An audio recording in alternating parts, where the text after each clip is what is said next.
Hi, it's post-production Ori here, and I am definitely late getting this out to the point where I'm about a month behind almost, but I wrote this script and I recorded this, so it's coming out anyway. I suppose it's still relevant, it's just, not the current news cycle. I hope you enjoy. Hello, it's me, the rarest soul streamer, Effigy, making Mabinogi content. At this time of year, at this time of day, localized entirely to this singular video? Yes. At this rate, I am just becoming a plague that briefly descends when I think Nexon is doing something dumb, before vanishing without a trace. Given that I am late, you may have already heard that the Korean FTC has given Nexon a slap on the wrist for being very, very bad. But I want to talk about it anyways. Sources in the description if you would like to read about this stuff yourself. So, for all two people who hadn't already heard, let me catch you up to speed. The Korean Fair Trade Commission recently slapped Nexon with a fine. In fact, the largest fine ever given for a violation of the Electric Commerce Consumer Protection Act. And it clocks in just under $9 million US. But what could this fine possibly be for? The fine comes in the wake of the FTC allegations that Nexon has engaged in deceptive practices regarding probability-based cash out items in MapleStory and Bubble Fighter for at least a decade. Most of the coverage I could find talks about MapleStory, presumably because no one has ever heard of Bubble Fighter since it never launched in the West. So, you might be asking, what exactly is Nexon accused of? Well, the FTC claims that the cube item, added to MapleStory in May of 2010, and the magic needle of Bubble Fighter were both used and manipulated to deceive consumers. To help my Mabinogi players grasp this, cubes are similar to Reforges. They grant up to 3 stat bonuses over varying tiers of rarity. The tiers are rare, epic, unique, and legendary, and each tier offers access to a better stat pool.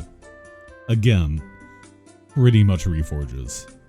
The KFTC's report claims that at the time of introduction, the cubes offered equal odds of all attributes, but that Nexon lowered the chance to obtain desirable combinations of stats before removing those combinations as a possibility altogether, all while claiming that they had made no changes to the cube system.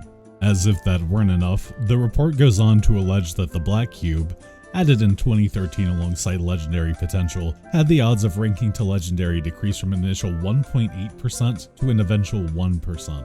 Again, no disclosure to the player base. The KFTC estimates that Nexon earned between 550 billion won, or about $412 million US, through cube sales between September 2010, when the rate manipulations began, and March of 2021, when the odds became public.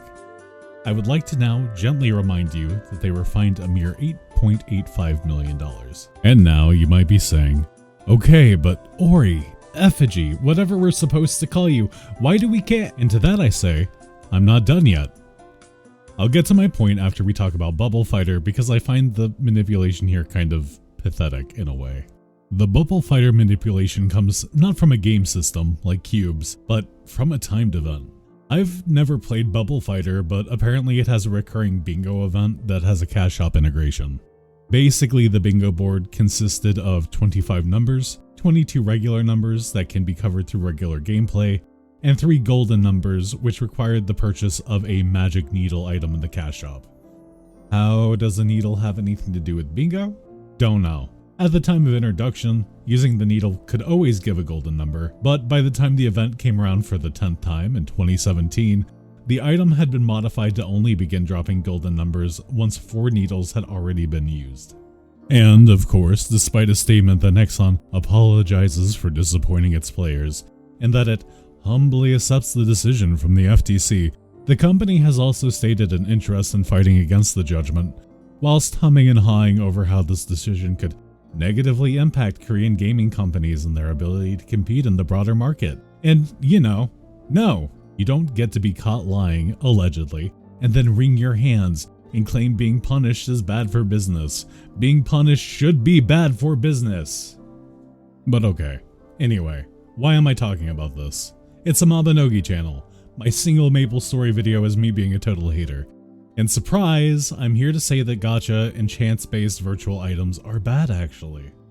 Look, obviously, admittedly, maybe, this investigation didn't mention Mabinogi. It's possible that Nexon is only applying these business practices to MapleStory, or that the DevCat crew consists solely of incorruptible beacons of saintly virtues that can't be swayed by profit motive or publisher pressure to do these types of things to Mabingo. I don't know if that sentiment is enough though.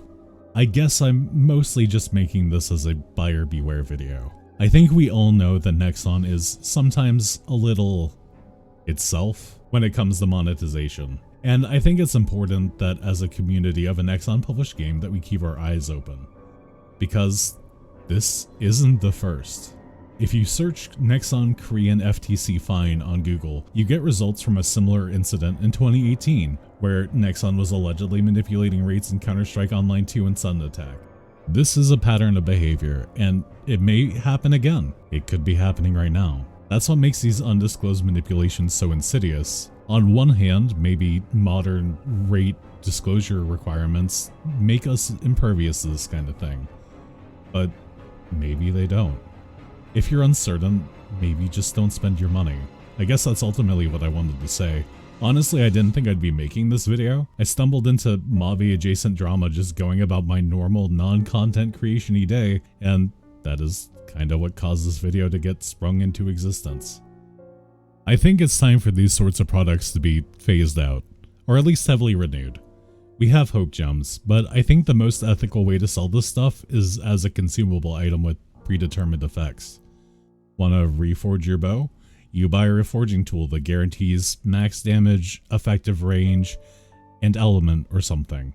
Maybe it rolls between 10 or 15 and 20 at rank 1, reducing some of the randomness.